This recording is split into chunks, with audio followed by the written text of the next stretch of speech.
Hello everyone, in this video I'm going to show you how to fix this unexpected end of JSON input when you try to upload your custom thumbnail on your YouTube video.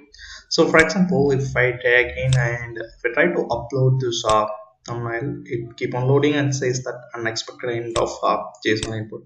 So the only way to fix this is go with a new YouTube dashboard, and your new YouTube dashboard will look like this. I just refresh this.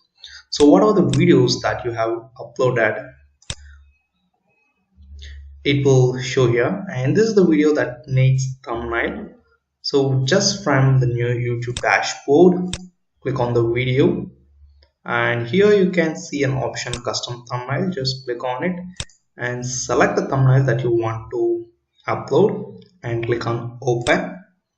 So you can see that the thumbnail is successfully updated. Once that is done, click on the save button. You can see that the thumbnail is updated in the YouTube video as well. So if you want to ensure that, go to my videos and here you go. So that's it. If you like this video, give thumbs up and don't forget to subscribe to my channel. Thank you. Bye bye.